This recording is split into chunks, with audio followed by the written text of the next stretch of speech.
Nice Radio's Kalulu presents Just Another Look. Just Another Look is an innovative, exciting, albeit decidedly provocative and yes, certainly controversial, socio-political analysis of issues of a local, regional and international nature. Just Another Look is heard on Nice Radio on Saturdays at 6 p.m. with repeat broadcasts on Sundays at 9 p.m. You can catch us on the World Wide Web www.niceradio.info. But remember, we can also be found on Facebook and YouTube. I'm, of course, Keith Joseph. Today, dear friends, is Saturday. It is the 22nd day of March 2025. Welcome to another edition of your favorite program, Just Another Look. We begin today's program with the sad news of the death of Garifuna ex-congressman and musician, cultural icon and political activist Aurelio Martinez. Martinez died in a plane crash on Monday 17th March 2025. The crash came by way of a small plane leaving the island of Roatan off Honduras. Of course, those who know our history know of Roatan. Roatan is that island in the Bay of Honduras to which the Garifuna peoples, those who were followers of Paramount Chief Joseph Chatelier, those who were thought to be involved in the resistance to the British colonials when they came, they were all exiled to Roatan. They were first taken to Baliso and then to Roatan. And recently you've been hearing more about that aspect of Vincentian history. But Aurelio was the first Afro-Honduran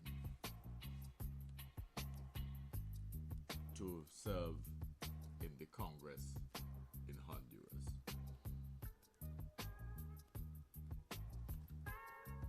And so it is sad and rendered more so by the fact that his death came a mere 3 days after St. Vincent and the Grenadines observed National Heroes Day, paying tribute to Paramount Chief Joseph Chatelier and those who stood and fought by his side, as well as the Garifuna peoples generally, as we seek to make and maintain that connection, having seen them as our ancestors, and this being in many respects their home. A statement from Real Words Records, because he was a musician of note, put it this way: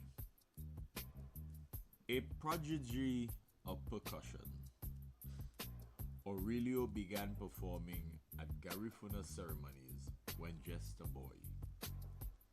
He grew into an innovative professional artist, forming the Lita Arian ensemble and became a mainstay of the La Ceiba music scene.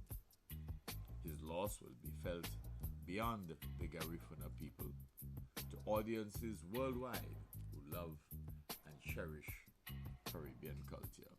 End of quote.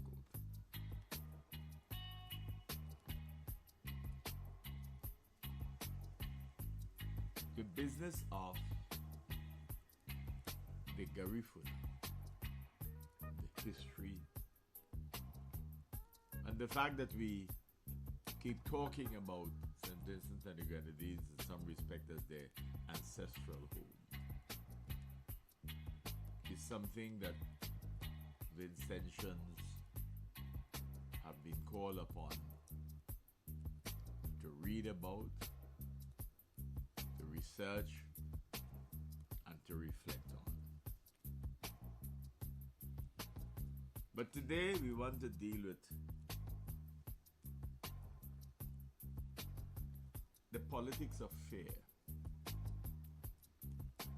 The politics of fear. Because if we pay attention to what has been happening in politics around the world in the recent past, we are not far removed from what history has recorded and what history has taught us in respect of politics. So that it may be fair to associate politics with fear. That even in societies that proclaim themselves to be democratic, one of their dominant features is fear tactics, the politics of fear. And each time we engage in an analysis that shows us how political leaders in particular, as they govern, they seem to believe that the fundamental principle that led to conquest and colonization are necessary for their success. So while contemporary political leaders and those who for many years had deemed themselves progressive, when you begin to analyze their performance, you recognize that there has always been a strong undercurrent of the politics of fear. While criticizing the conquerors who came and held the native people captive, decimating the majority of them by the millions, they too, consciously for the most part, impose a reign of fear in order to keep themselves in office. And once again, we ask you, this edition of Just Another Look, to utilize your critical thinking skills and to analyze the politics of St. Vincent and the Grenadines, and particularly over the last several years, and understand the important role that fear, the politics of fear, play in the dynamics of governance. That somehow there is this belief that in order to lead, in order to govern, you must allow people to be fearful of you.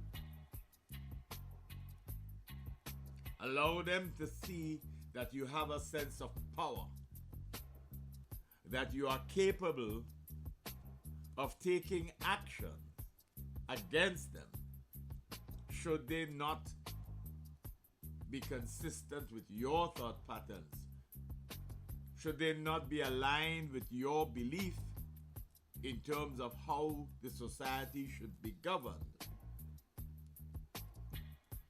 They impose restrictions, they take action, they threaten, and all the rest. incredibly, they also ensure that their leadership is supported by a cadre almost of thugs, political thugs for want of a better term. Minions who are so committed that they are prepared to do anything to ensure that their leadership remains in power. A Vincentian student several years ago recounted an experience while at the St. Vincent Grammar School. And the presentation by one politician compelled her to ask at the end, are you telling me that you are prepared to do anything to achieve your political objective? And the response came, yes. But the student was so stunned by the conviction of the response and the fear that it engendered in her with regard to the future of this country, she asked the question again in the presence of her fellow students. Do you really mean anything? And the response came back with a booming, confident yes, anything. So when we look at the politics in St. Vincent and the Grenadines, and indeed in the Caribbean, because it's not much different, the legacy of how we participate in politics, how we lead, how we get into politics, is the same. The political culture, the legacy of colonialism, created successive generations of leaders who believe that part and parcel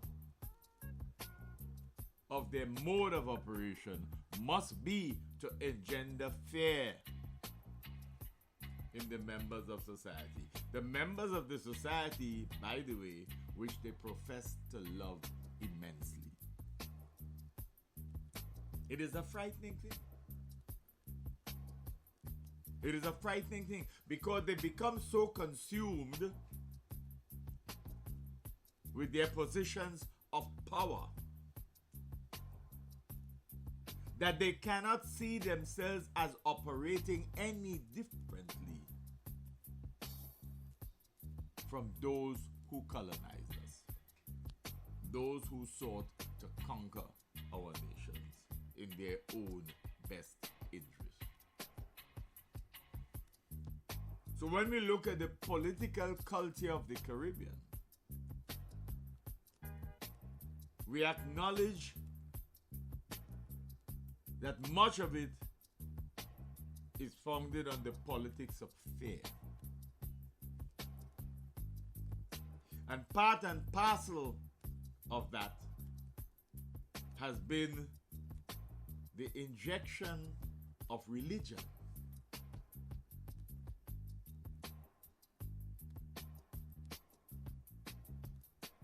And the utilization of religion in politics as a way of eventually convincing many of the religious Christian supporters in the country that first and foremost you were appointed by God. God allowed you to become the political leader of the country. And that alliance, that quasi-religious and political mixture, allows them to convince much of the religious population of the country that yes, you could only have become political leader, prime minister or premier or whatever because God made it so. And so throughout the Caribbean, you have found at different stages in their political history, it is more or less difficult to distinguish between the politician and the politician as a quasi-religious leader. It is not new, for example, as we see with our current Prime Minister, where he quotes scripture profusely. There's a reason for that. And trace our political history and one will understand that. It is important to allow those believers to be convinced that access to leadership, even at the political level, is determined by God. Because once you go down that road,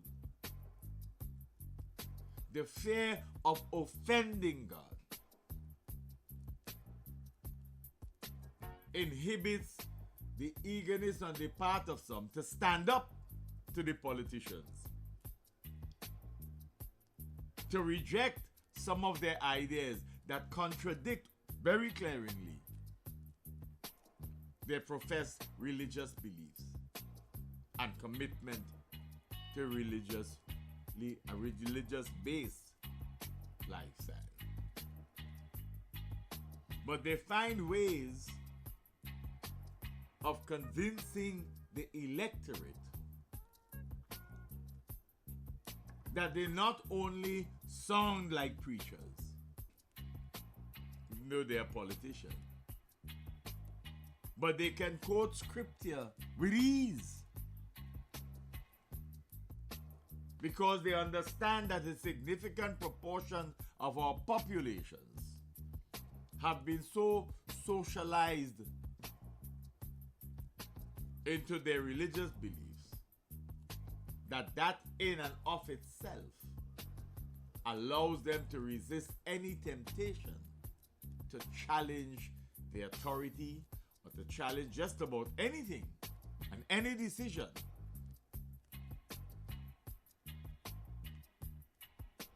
projected by the political leader or the leader of the country politically.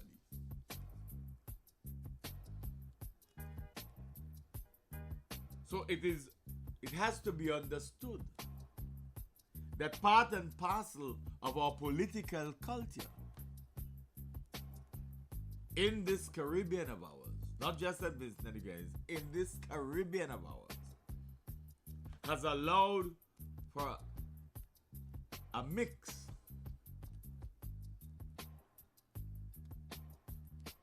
of religion in the politics, while telling you religion and politics should be separated, and the politics of fear.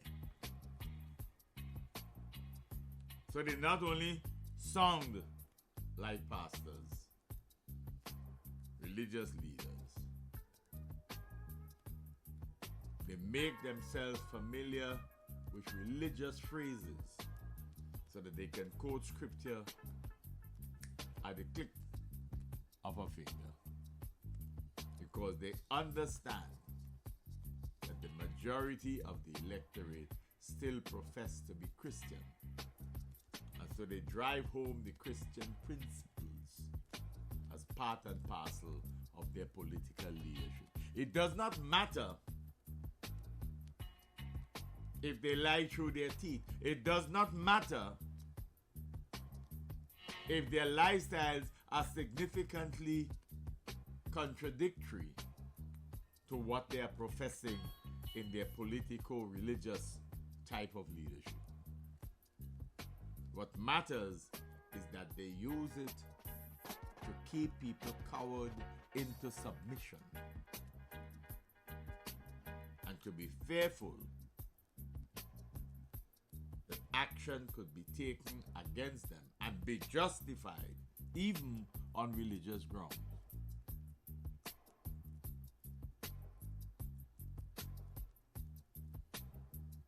In St. Vincent and the Grenadines, in the last 24 or so years, Vincentians have gotten a tremendous amount of exposure to the politics of fear. And even before that,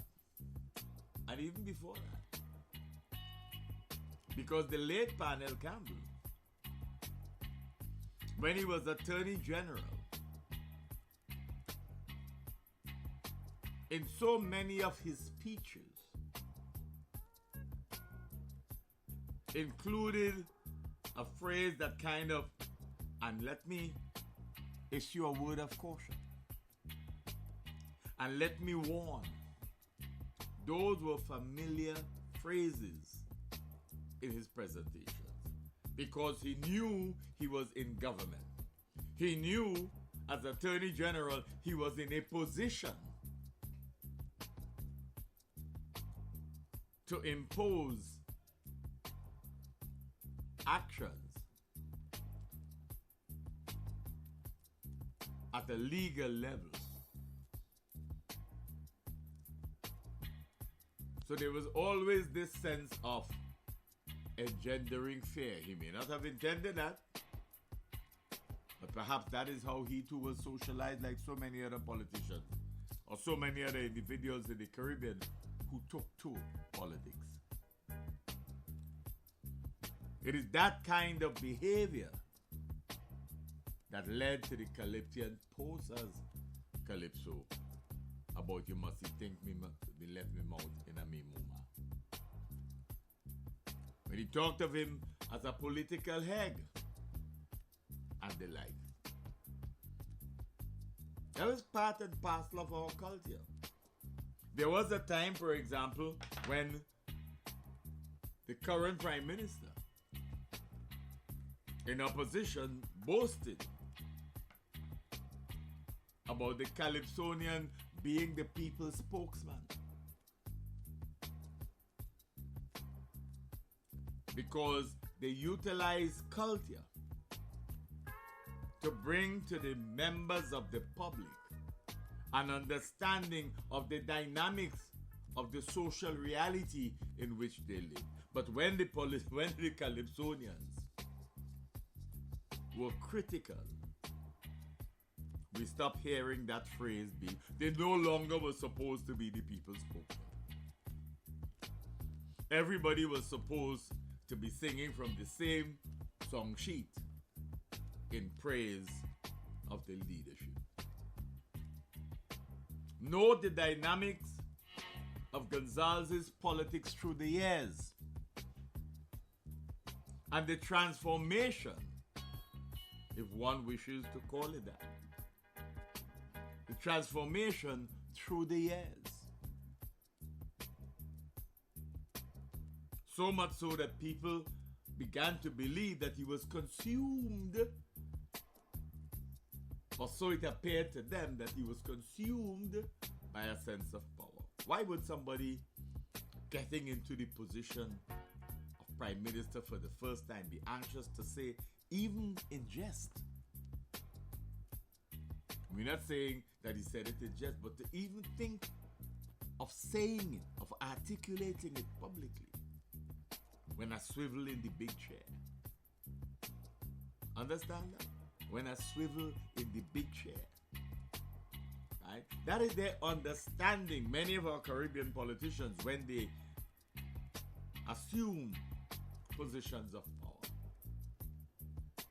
there is that sense of empowerment that separates them from the very electorate that put them in office. Because throughout their political careers as leaders of a country, many of our Caribbean politicians then treat the very electorate as if they are significantly illiterate.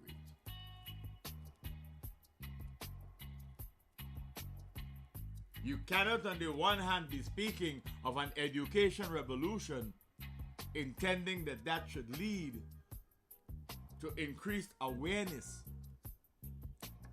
of the populace, increased understanding of the dynamics of how societies are intended to operate.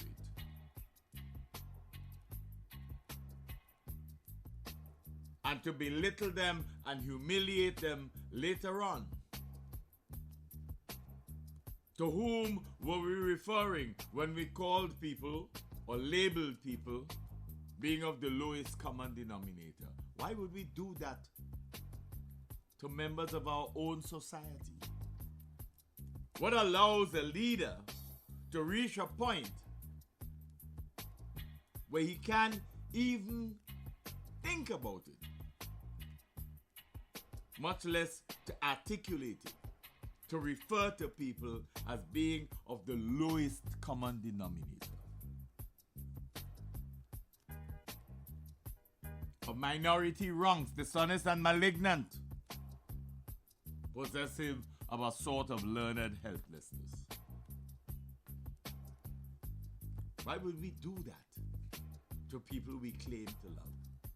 Because they disagree with us?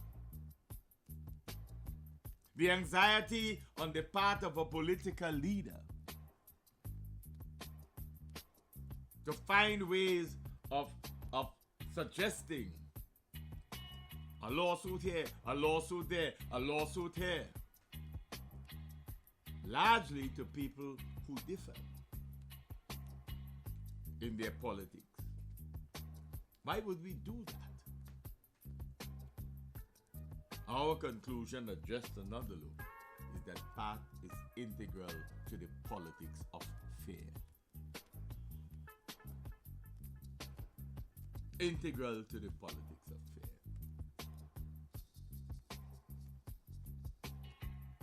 So we have gone through several years of experiencing that politics of fear. Of political leaders and prime ministers and premiers and whatever else seeing themselves larger than life to the extent that they have the opportunity to say, when I say go, he goeth. When I say come, he cometh. That's an attitude across the region. It's an attitude across. It is part of our political culture. Our politicians say one thing, but they cannot accept criticism across the board. And they personalize comments about their posturing, about their politics, about the decisions that they make, and about the things that they say within society. They take them all personally.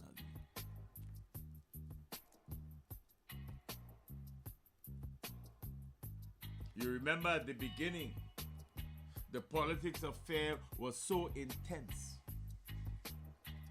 that people were saying, be careful, look around before you speak. You don't know who is listening and anxious to carry back news. That was said here in St. Vincent and the Grenadines over and over and over again. Because our political leaders, schooled as they are in the legacy of colonialism and colonial leadership, operate in exactly the same way.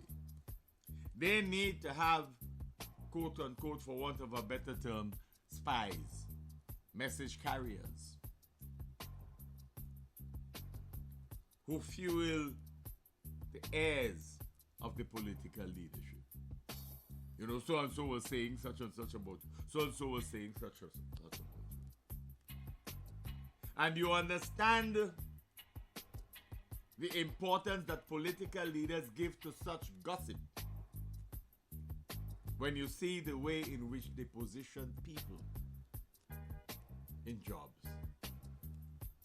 where they believe that they owe it to some people to find them a job as a reward for their loyalty. That is why it's part and parcel of the politics affair for a politician to get up on a platform or at the convention and say we must own the jobs too because everything belongs to us. They're telling you about democracy. They tell you that you should vote as you please, but vote for us before anybody else. Because we will make life better for you. We will give you jobs over and above others. It is the reason why even the people cleaning our streets, cutting the sides of our roads, find it necessary as often as they can to wear red to identify with the ruling regime. That is the culture that we have created in our society. That is what we have created.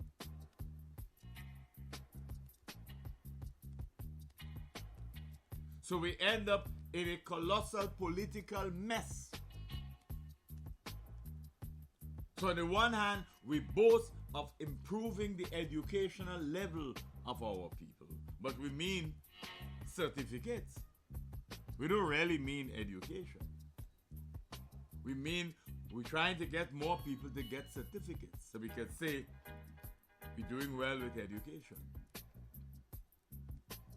And we say that without fear of contradiction because the behavior of the political leadership is such that it seems near impossible to accept that they believe in what they are saying about an education revolution. You cannot believe that you have educated a populace and try to sell them the mumbo-jumbo explanation as to how the solution to the problems of our healthcare system and the seeming underperformance and contradictions that are taking place at the Milton Cato Memorial Hospital will be resolved by the building of a new hospital. Examine the causes of death.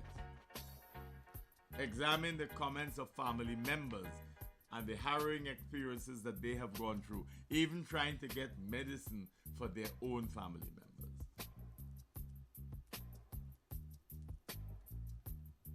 But we are so schooled in the colonial enterprise that we convince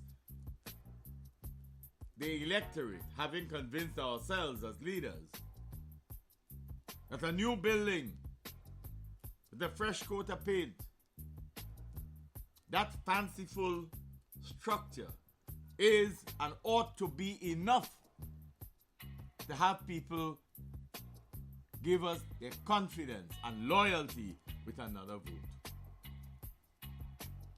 They're not asking you to analyze.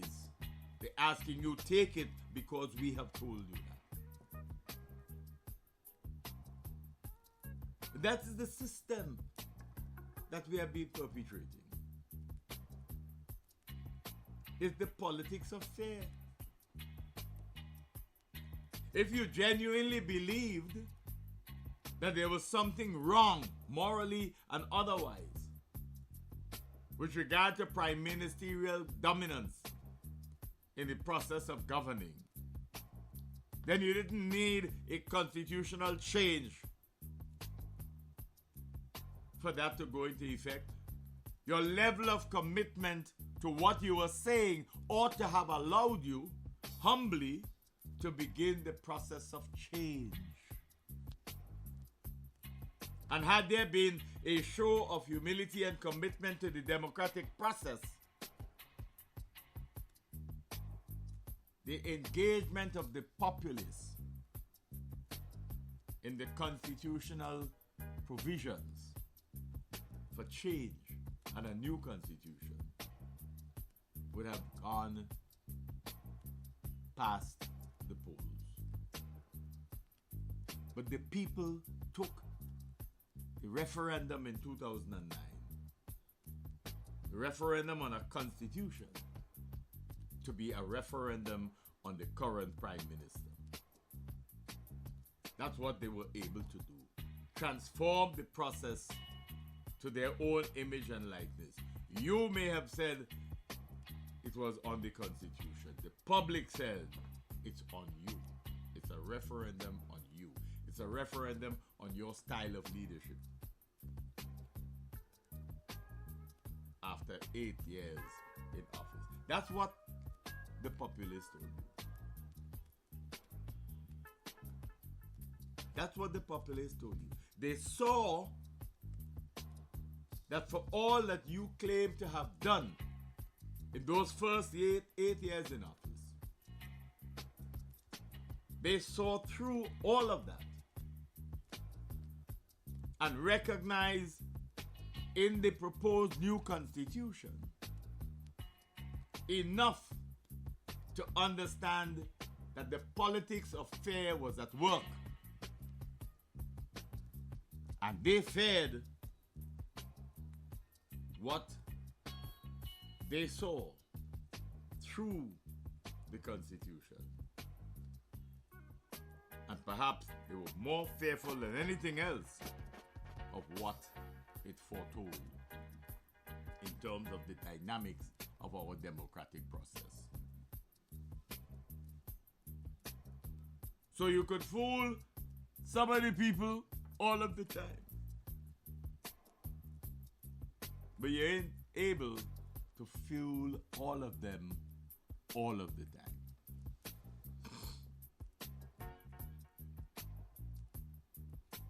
So the politics of fear, it works until you reach a point where those who feel themselves disenfranchised are willing to stand up and take the plunge and say, let's play fair for fair. Let's play fair for fair. And so you end up with a situation where people have taken to violence. They have taken to murders, to heinous crimes, because they believe that participation in that will yield benefits for them. It's always a very difficult thing when you watch the politics of the day. Very, very difficult. And it's very messy. And so we can say without fear of contradiction, what a mess we are in as we watch and participate in the race to what we at Just Another Look call electoral redemption. But that's what it is. The current leadership of this country is in a race for political redemption. Look at the writings in their weekly contributions through the newspapers. Read them carefully and understand that they are seeking redemption. They're seeking political redemption, having been exposed at different levels. You cannot claim commitment to an education revolution and after 4 years cannot move the people's children from girls' high school back to their original building. What is it that allows you to give priority to other matters, such that the education of our children at one of our premier institutions is significantly inhibited by where they are located? There's no way they could be comfortable where they are, having lost significant instructional time over the period that they are there as a result of poor sanitation. That's what we expose the nation's children to. That's what we expose them to. We fast-track the grammar school back to their institution without completing the promised work at that institution.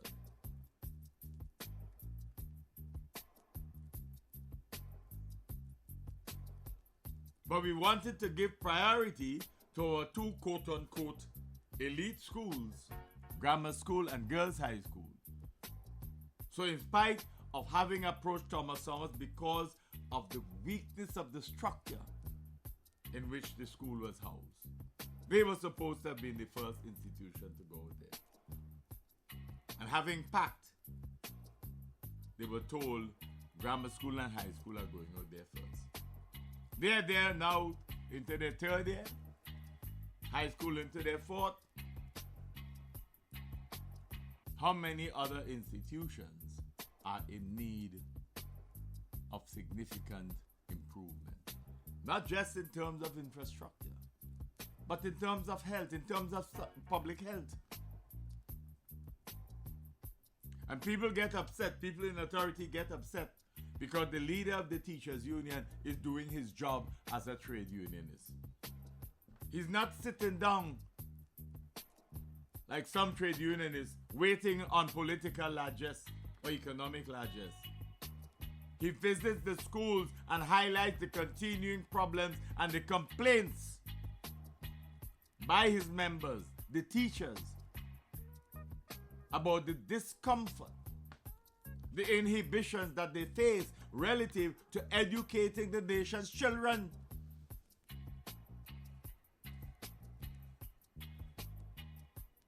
What a mess we are in,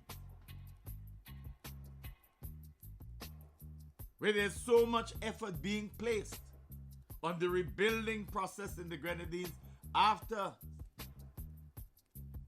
Hurricane Beryl.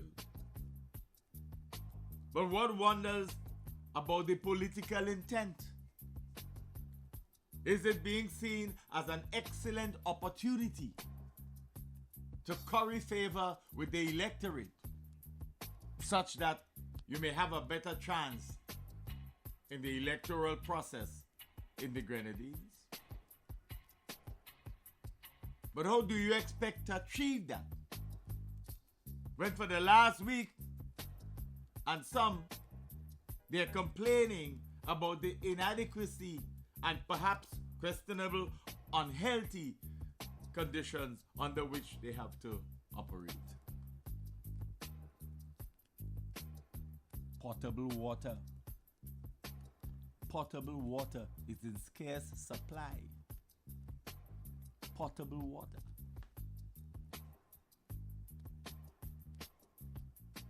So the people's health is compromised. But we say we're doing the best for them. We're building back better. That is from your perspective. Because you're unwilling to understand the culture of the people of the Grenadines. You fail to understand the resilience of the people of the Grenadines. They've always been independent-minded. Because they've always gotten the wrong end of the stick.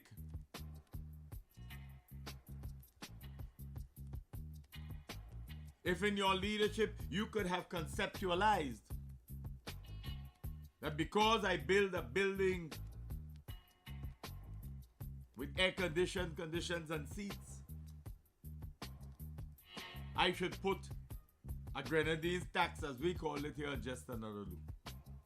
And the people rejected it because they saw that as a necessary comfort that you should have thought of in the first place.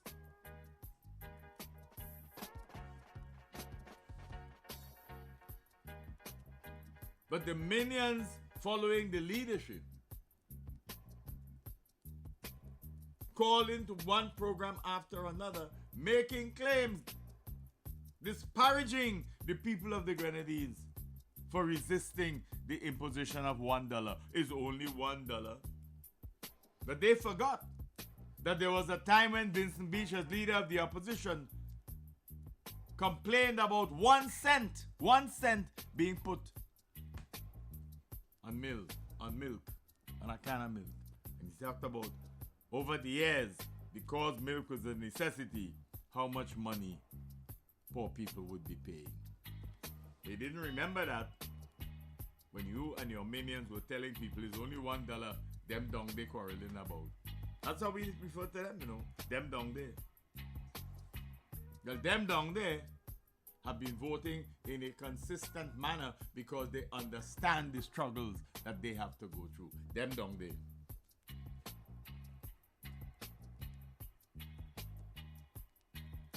There is a lack of respect for the electorate because we believe we own them. So if you are entrenched into an acceptance of patronage as the mode of operation,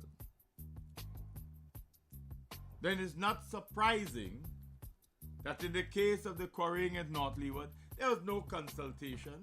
We move people all the time. We move people from Argyle because we wanted to build an airport. They can't stand in the way of progress. We move people from Penistone because they must not be allowed to stand in the way of progress. Let's get them out of there.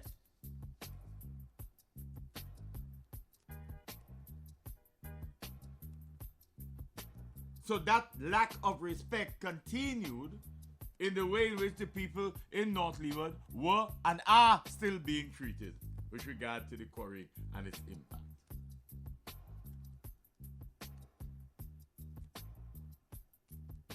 There's a lack of caring for people. But you believe that by putting a show of charisma, you could tell the people and do them almost anything. So they must accept it. But you must ask yourself why, in the rough and tumble of that politics, we've seen everybody else. We don't see the Prime Minister often enough talking about that quarrying project. That should be sending a signal to the electorate. It should be sending a very strong signal in terms of our understanding of what is at work here, what kind of politics is taking place with regard to that project in North Leeward. What our political leadership has to understand is that very often the people will be with you with projects if they believe that they're operating on a level playing field, if they believe that they have access to truth. But it is so difficult to understand truth. It's so difficult to see levels of consistency. And you wonder if politicians have a sense of honesty, or if they remember the things they say and do.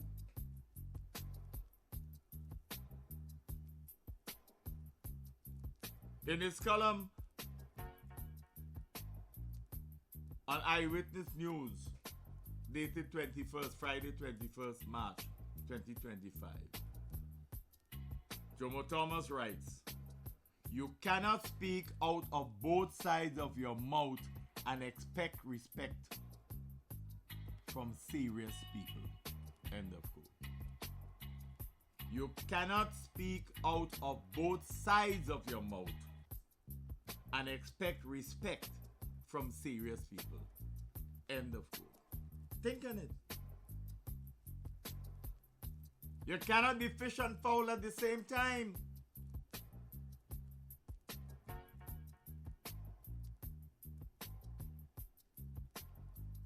And Thomas was referring to a most recent address by the Prime Minister of this country on National Heroes Day at the obelisk dedicated to Shattey and his Garifuna warriors. Because Thomas, like so many others who heard him, must have been wondering if he knew what he was saying, if he was conscious of what he was saying, and more importantly, if perhaps he forgot things he had said before about said Garifuna people. Because we're talking about, we taking Baliso. Anything can happen in an election there, you know. Alright? If they want to make a claim, let them bring it. What is that? Politics of fear again? If the law provides for a process, then let the law take its course. But when you're using a political platform and you say things in a particular tone, we live in a culture where we understand the differences. So the way in which it says, if somebody has a claim, let them bring it. Let them go through the process. Yeah. Because we are telling the people that we are now sufficiently committed to the Garifuna peoples, that we are willing to take Baliso and transform it into something like a shrine of some sort. But Prime Minister Gonzalez forget how many years ago, when she was a parliamentarian, René Batiste talked about that. How many years ago again? Certainly more than a decade. He now reach around to that. He now reach around to that. More than a decade late. More than a decade late. But he forgot, as Thomas reminds us. Thomas wrote, when Eustace, in an honorable bow to history and principle, made the announcement about citizenship for the Garifuna peoples,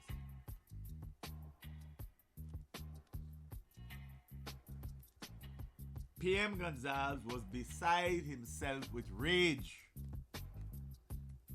This is Jomo Thomas writing. In an unforgettable and unforgivable outburst, Gonzalez, pandering to the ignorance of our people, declared, and he quoted Gonzalez. This is what Gonzalez said at the time. And we quoting on. I do not support that, meaning citizenship. When you give them honorary citizenship, are they coming out from Belize, Nicaragua, Honduras, from Guatemala? They are coming out of those countries for jobs in St. Vincent? That's a question he's asking here. That's a question. Are they coming for your houses? That's another question.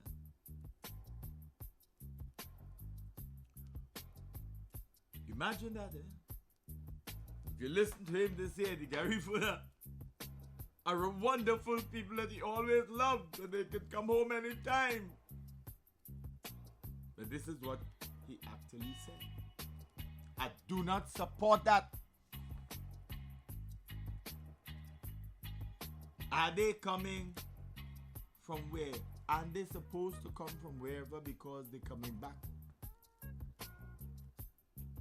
to their homeland?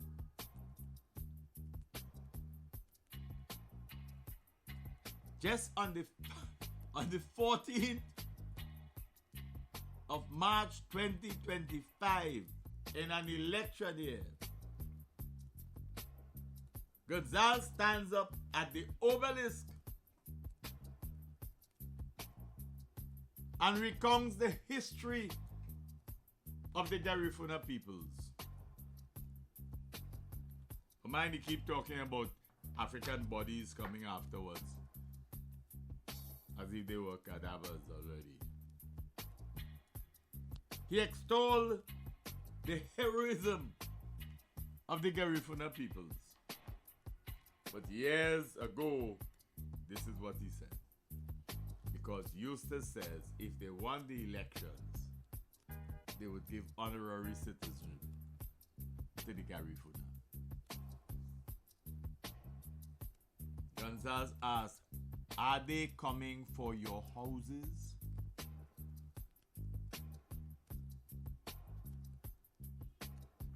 That is what we talk about, the politics of fear. When you give them honorary citizenship, are they coming out from Belize, Nicaragua, Honduras, Guatemala? They're coming out from those countries for jobs in St. Vincent?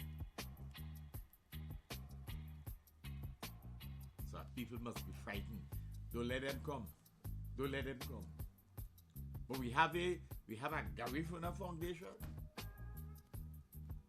We're trying to get the Garifuna culture up and running. But we don't want them to come back here, or do we? Are they coming for your jobs? Are they coming for your houses? What a question. They're going to come and throw you out your house? But he went on further. But what are they going to have? Just a piece of paper saying, I declare you to be an honorary citizen? You hear how disparaging this sounds? You know the meaning of words? You're giving them a passport? That's another question. Because for sure, you have more Garifunas who are not Vincentians outside than the people of St. Vincent and the Grenadines as a whole.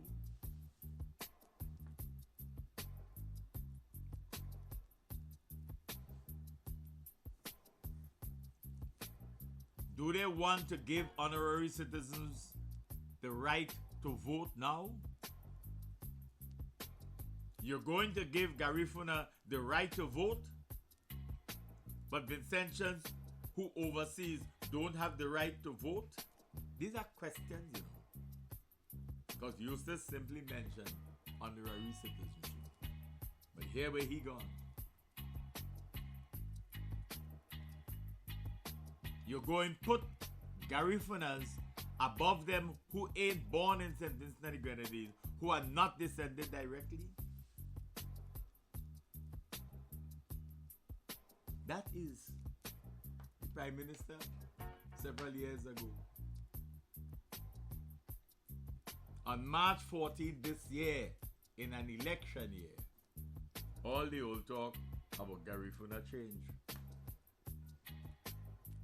It is the politics of fear.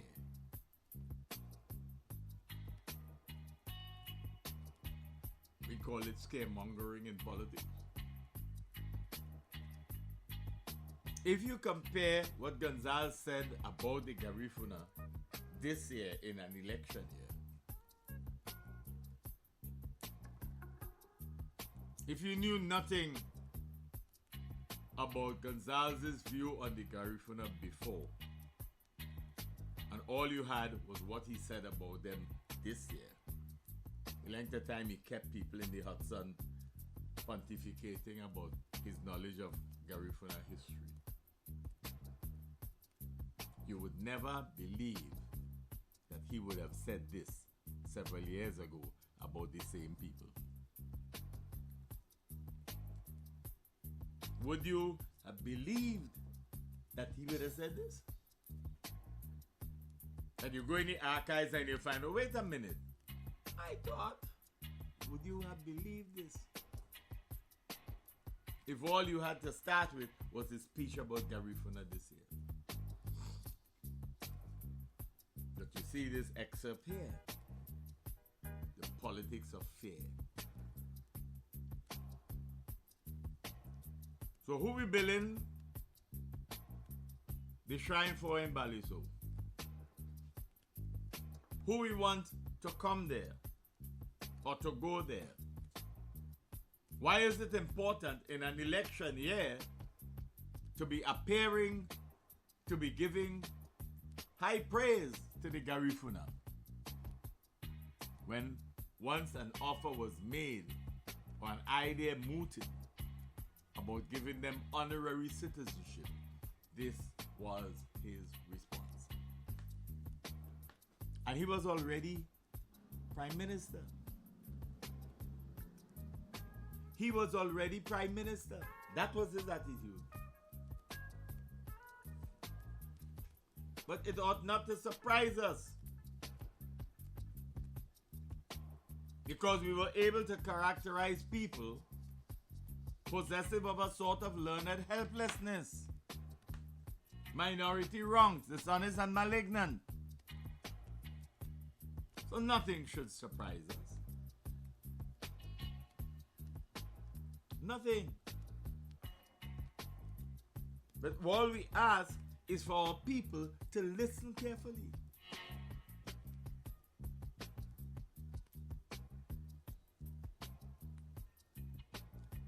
We like to talk about making fanciful speeches. We like to talk about the number of books we have written. Can't tell you how many people read them and how many copies sold. We know that they're not on any curriculum in any university anywhere in the world. You might as well give them to your new candidates like you did in 2015. You should ask Jimmy Prince and them if they ever read the 5 books that you gave them. But we have an understanding that around the Caribbean, we behave like a badron. Yeah. I know why they're committing crime. Committing crime not because the men are bad themselves. It's the women and them with a heavy lifestyle that make them bad. What an analysis. What an analysis from someone who's supposed to be academically qualified or certified. We have watched a significant attempt made by our Prime Minister to distinguish himself in the international community as somebody who may be an example in terms of knowledge and understanding of international politics.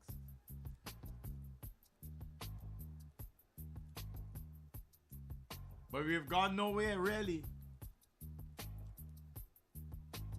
We have latched on to Taiwan in a kind of chokehold. All our eggs in one basket.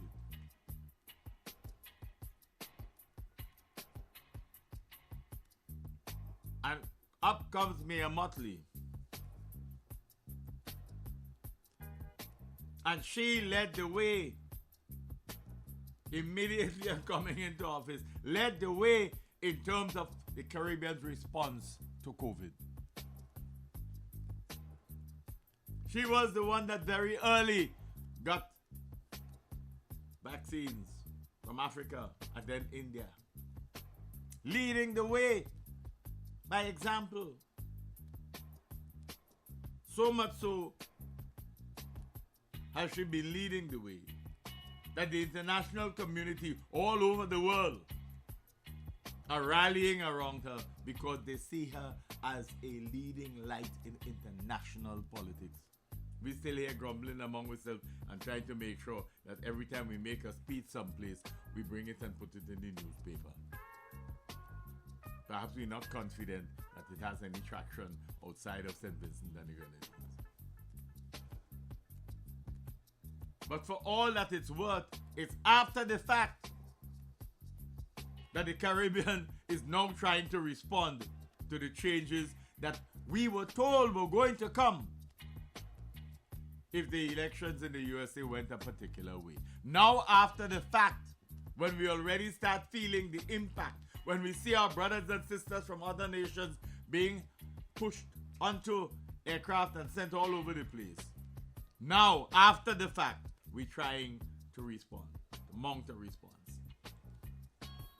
Adhocracy is part and parcel of our Caribbean political culture. We always respond late. But when we were progressive, we told everybody, when the developed world sneezes, all of us underdeveloped nations or developing nations catch the cold. But we're not prepared to see things into the future. We bury our heads in the sand because we are satisfied that we have power. And we delude our people into believing that we have developed.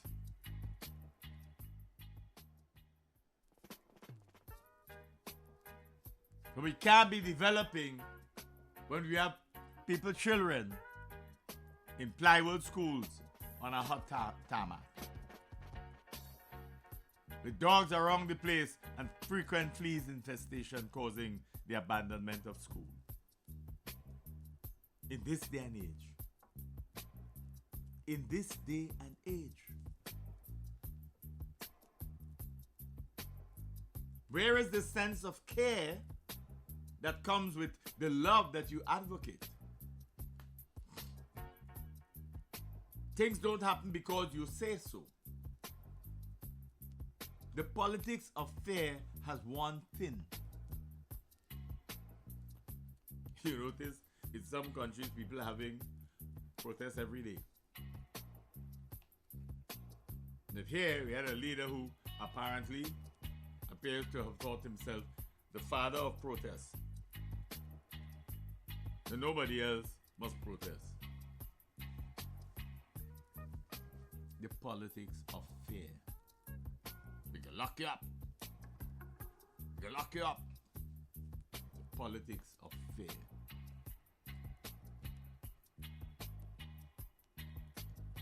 So a new world order is taking shape. Are we still playing catch up?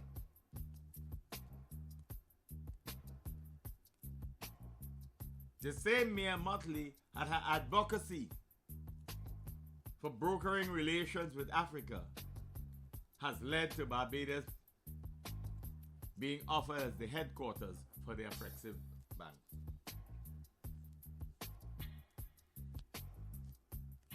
The African Export-Import Bank, Afrexim Bank.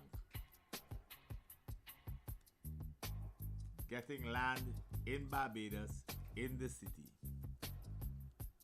for the construction of the bank's trade center, hotel, and offices. And you know what? They're getting it free of cost.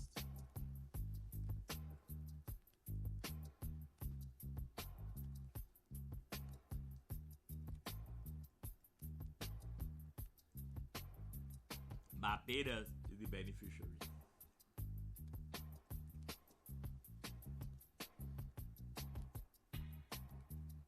They're talking about reconnecting with Africa culturally and economically as being essential for Barbados' long-term stability.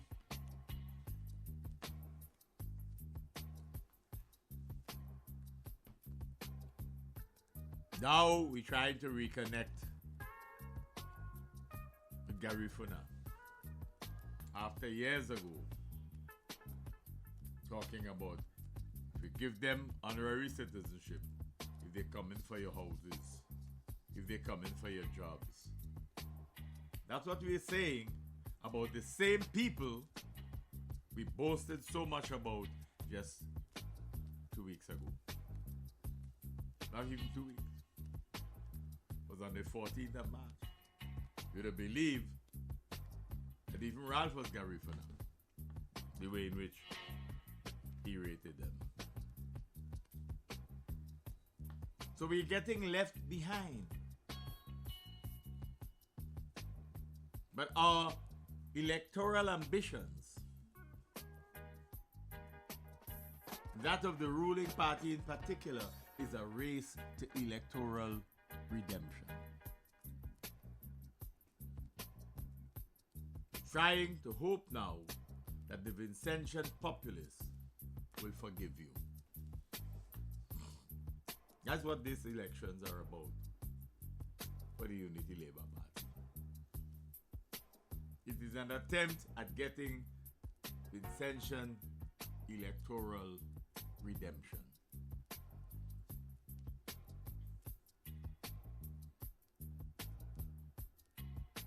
we have had the fisheries department closed down for mold, a creeping threat to the nation's health, the health of the nation's workers. President of the Public Service Union says it's more than 6 years they have been complaining about mold at the fisheries department. More than 6 years. He lauded them for finally responding. But they're responding in an election year. More than 6 years, a government department with workers may have left those workers' health at risk, not responding to the complaints about the impact of mold.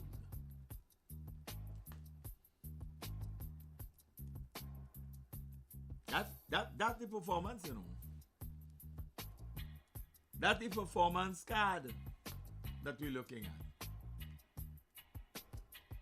Examine the performance card. Mold,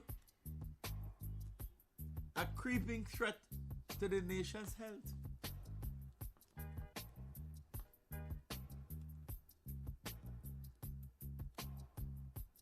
Flea infestation caused the disruption of classes at the Thomas Saunders Secondary and the Girls High School repeatedly over the last couple of years.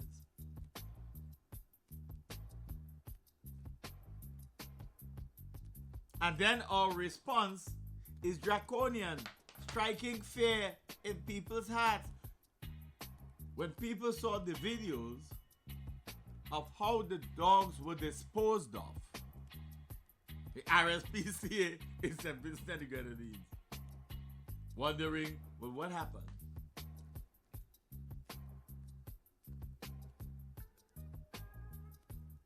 When they were dealing with the lands, with the construction of the stadium in Diamond, they talk about shoot them, shoot the people, animals. That is part and parcel of the politics of fear. We don't find it appropriate to follow established rules and procedures for responding to these crises. So you want to build a facility in a place. The people in the neighborhood are asked to tether their animals. And when they do, we talk about kill them, shoot them. So, we believe apparently in cruelty to animals. We get so irate that the only solution we can find is kill them. Because clearly they have no use. That is not what we do in a humane society. The way in which we got rid of those dogs and then just dumped them in a bin so that people were able to take pictures and show the gruesome response. The gruesome response. The dogs ain't have any owners, so kill them. That is our level of care. People have a way of telling you the way you treat even things say so much about the individual. The way you treat your things reflect you. The way you treat your animals reflect you.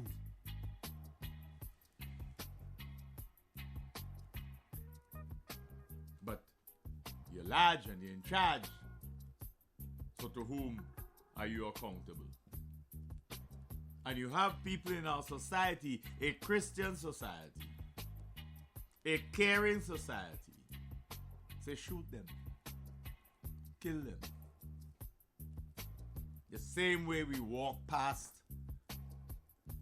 our vagrants.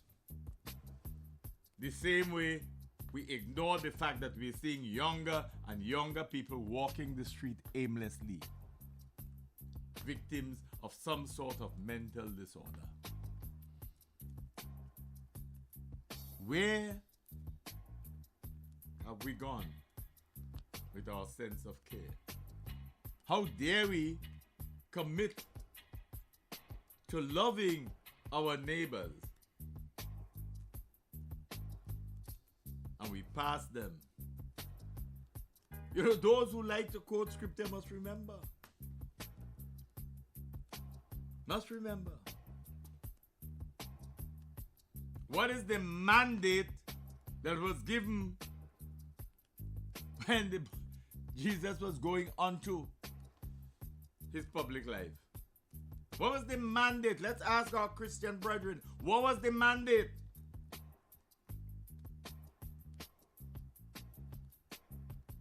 Yeah? It is to take care of those in need. To take care of those in need.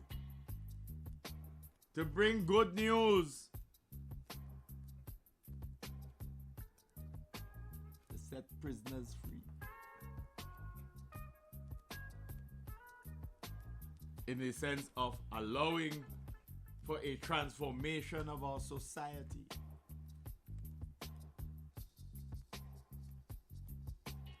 Read it. Don't just pick and choose which part of the Bible you want to quote when it's choose. Say even the devil quotes scripture.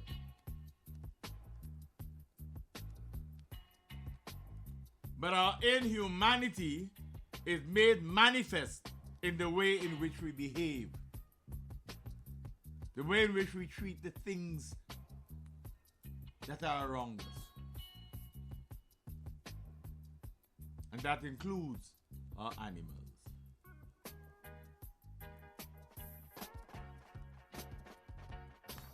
If your finger causes you to sin, chop it off. But we kill the dogs in a rather disgusting manner. Say shoot the people animals because we want to put a stadium. We couldn't find any way of treating the animals other than by shooting them. That is our society. And we watch more and more people going off the rails, but they are not our problem. They're somebody else's problem. Regardless of the age, we can't bring them back. Can't bring them back. Put them someplace and leave them there. Or better yet, let them walk the streets and can't might bounce them down. That's our sense of care. We have not built a wholesome society over the last several years. We have allowed ourselves to be steeped in the legacies of colonization. That's what we have allowed ourselves. And we feel comfortable with it. Is there any decline in the number of domestic violence cases brought up in the family court? Is there any significant decline in the raping of children, even by relatives? Those are fundamental aspects of our society. We boasted that we were going to afford people universal secondary education, but we're not talking about the failure rate. We boast of the pass rate to justify a commitment to a so-called education revolution. But the society is made up of people who pass and who fail exams. But we leave those who fail exams as national failures. That's how we treat them. They are national failures. And then we wonder why they turn to a life of crime. Has nothing to do with high-value women trying to make men commit crimes for them. That nonsense explanation. Rubbish. That a prime minister could get up in a prime ministerial forum and make that statement and then say, and all of you sitting here know that I'm speaking the absolute truth, is an indictment on the leadership of the Caribbean. That is what it is. That's what we have done.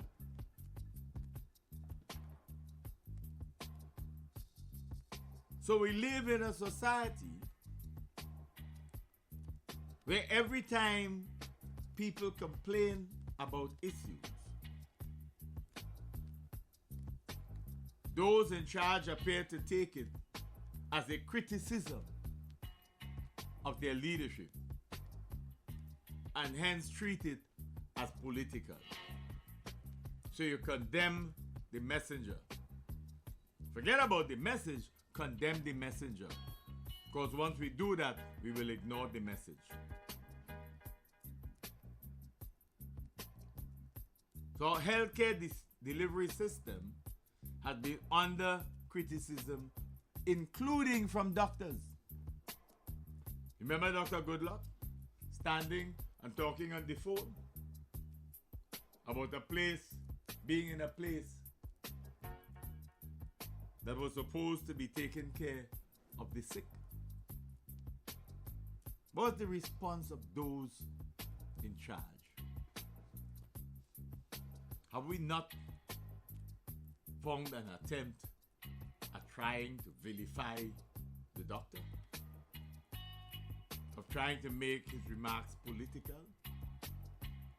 Because we live in a society driven by the politics of fear, founded on the politics of fear, and we continue the politics of fear.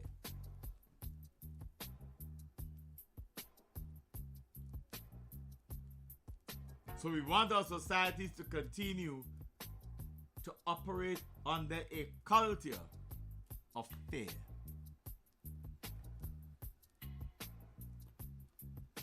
Most countries have a road repair program.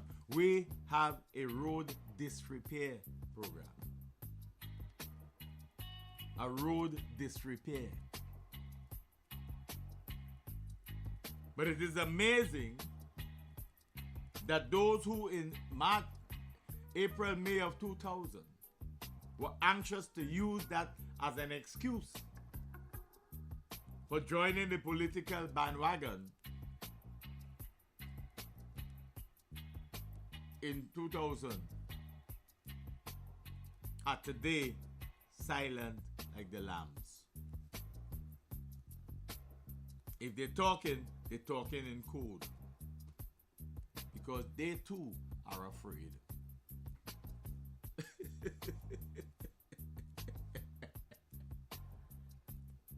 We have those who claim to be engaged in trade unionism.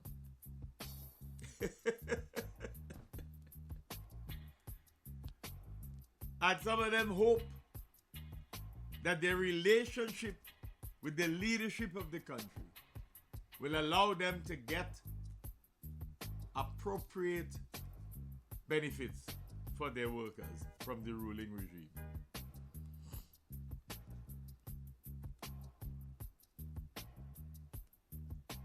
But look at what is happening.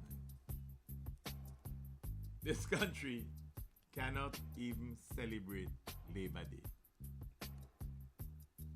It is run by a Labor Party that exists in name in terms of commitment to the working class.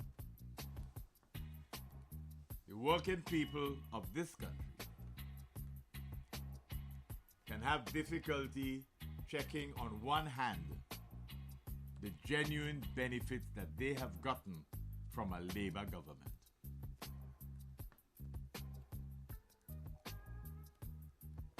Where is the commitment to labor in this country? Let those who labor hold the reins. It's a fanciful phrase of the progressive movement. Let those who labor hold the reins.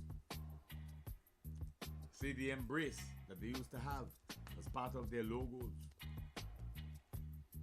Now they might as well have a different type, with the workers still in chains and dragged on their knees. That would be a more appropriate statement of the condition of the working people in St. Vincent and the Grenadines today. The politics of fear reigns supreme. We have laws. We'll apply them.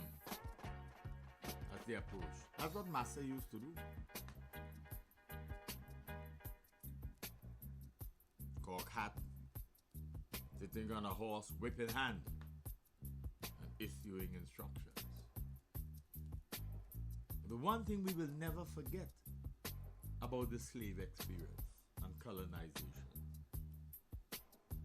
is the readiness of those who hold the reins of power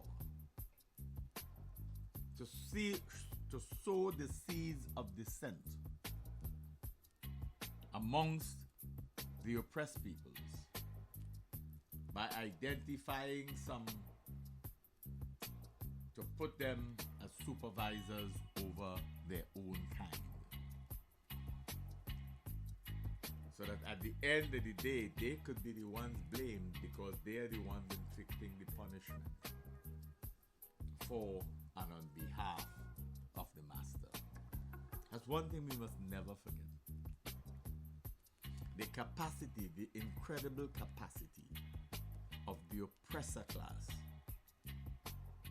to sow divide and sow dissension amongst the oppressed class, that they can find willing allies amongst the oppressed class who are anxious to do the master's bidding, including the whipping of their own kind for and on behalf of the favor of the master.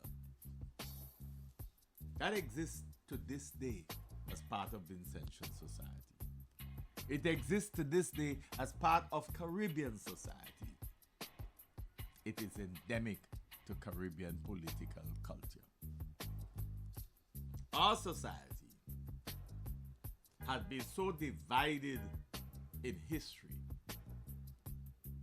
and one wonders whether we will ever be able to overcome it. Mandela was jailed for more than 2 decades. And he came out and asked some very simple things. Let us have a truth and reconciliation approach. Truth, because it was necessary for everybody to put aside everything else and find truth. Because only with truth can we talk about reconciliation. That is as relevant today as it was then. But people call Mandela stupid. After all them years, the people had you in prison. You come out and you want to reconcile with them. But Mandela had an understanding of humanity. Just like Martin Luther King Jr. He had an understanding of the fact that if we continue along the path of hate, if we allow our worldly possessions to so divide us in terms of our aspirations to grab hold of them, that we lose our very humanity, we lose all sense of integrity, and we will never be able to find solidarity. If we allow our greed, our thirst for power, to commit those who lead to the politics of fear, there can be no genuine transformation in the society. That is where we are today in St. Vincent and the Grenadines, with an understanding that we have blighted ourselves. We have allowed our politicians and our political leaders to so ensnare us in a web of fear that we are threatened to lose our dignity as human beings. We are far removed from any sort of unity as a nation. Because at the end of the day, our political culture allows for those who lead us to believe that they have some God-given right to oppress those whom they lead, to take unto themselves. And we keep telling you it is fortuitous that the politician who made the statement at the ULP's convention some years ago about we must own the jobs too, professed to be an outstanding Christian leader, not only in his community, but in the country. And he found it within himself to make a statement like that. That religion, his religious faith, appeared not to have allowed him to understand the mandate written in the scrolls in the synagogue when Christ began his public life.